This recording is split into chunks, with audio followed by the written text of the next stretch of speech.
ससुराल में 10 दिन बिताने के बाद से यही एक सवाल मेरे दिल में बार बार खड़ा हो रहा था कि वास्तव में मैं कौन हूँ। मेरी सास को किचन में काम करना पसंद नहीं। सुबह का नाश्ता सब्जी ससुर जी ही बनाते हैं। उनका कहना था कि पापा को काम ही क्या है, रोज ऑफिस जाते हैं और वापस आते हैं। उन्हें लगता है कि वहाँ आराम से कुर्सी पे बैठना होता है। वही ऑफिस से आए उनके बेटे को कोई अपने आप पानी लेने को बोल दे तो समझो वो इंसान तो काम से गया, क्योंकि वो बेटा ऑफिस से जो आया है। एक दिन उनसे बात करते करते मैंने उनसे ऐसे ही बोल दिया कि आप अपने कपड़े ले लो, मैं खाना बना रही हूँ।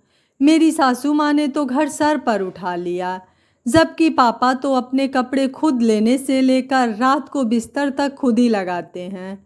मेरी सासू माँ को जब देखो तब यही कहती हैं कि बेचारा अभी ऑफिस जाता है, अभी ऑफिस से आया है। शादी के 5 साल होने के बाद भी हालात वही थे। अब मैं एक 3 साल के बेटी की माँ हूँ और उसकी देखभाल की जिम्मेदारी मेरे डेली रूटीन का हिस्सा बन गई है।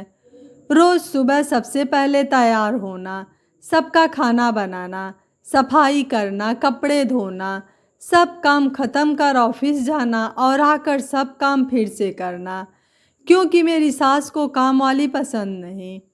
आज मुझे ऑफिस से आने में थोड़ी देर हो गई और ऑफिस के काम की कुछ टेंशन भी थी। मैंने देखा कि 8 बजने वाले हैं और डिनर की कोई तैयारी नहीं की गई थी। इतना भी नहीं कि कम से कम सब्जी ही काट के रख दें। रोहित ने आते ही चाय मांगी। थकी होने के कारण मेरे मुंह से निकल गया कि अब चाय लेकर क्या करोगे, 10 मिनट में खाना ही दे दूंगी। पता नहीं इस बात में उन्हें क्या बुरा लगा कि घर घर नहीं युद्ध का मैदान बन गया। मुझसे रहा ना गया और मुंह से निकल गया कि घर का काम और ऑफिस दोनों ही संभालती हूँ, अब और क्या चाहिए। और जो जवाब मिला उसने मुझे समझा दिया कि वास्तव में यहाँ बेचारा कौन है। उनका कहना था कि तुझे लाए ही किस लिए हैं, काम नहीं करोगी तो क्या करोगी। उस दिन मुझे एहसास हुआ कि दुनिया चाँद पर चली जाए, लेकिन हमारे देश की सोच का कुछ नहीं हो सकता। यहाँ आज भी लोगों को पढ़ी लिखी नौकरी करने वाली काम वाली बाई चाहिए। पहले कम से कम बहू को बहू तो समझते थे, अब तो बेटी बनाने की आड़ में काम वाली बना देते हैं।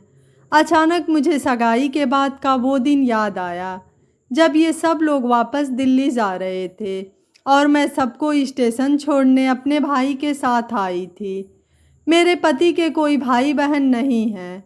मेरे सास ससुर ने मेरे सर पे हाथ रखते हुए कहा था कि हमारी कोई बेटी नहीं है, तो आज से तुम ही हमारी बेटी हो। क्या ये सब कहने के लिए होता है? क्यों फिर किसी को इतने झूठे सपने दिखाए जाते हैं? उस दिन मुझे लगा कि आज भी कुछ नहीं बदला है। बस एक अनपढ़ काम वाली बाई कम बहू की जगह एक पढ़ी लिखी काम वाली बाई कम बहू ने ले ली है। और उसके बाद मैं हर रोज़ अलग रहने की सोचने लगी। कुछ समय बाद ये संभव भी हो गया और हम अलग रहने लगे दूसरे शहर में, क्योंकि मेरे पति का ट्रांसफ़र दूसरे शहर में हो गया और मैं भी वहाँ जाकर नौकरी करने लगी। वहाँ अलग रहते हुए मेरे ससुराल वालों को शायद मेरी कमी का थोड़े समय बाद ही एहसास होने लगा, और शायद मेरे सास ससुर को भी। सभी काम अकेले करते करते वो जान चुकी थी कि मैं जो कभी उनके अनुसार कुछ नहीं करती थी, उसने घर को कैसे संभाल रखा था।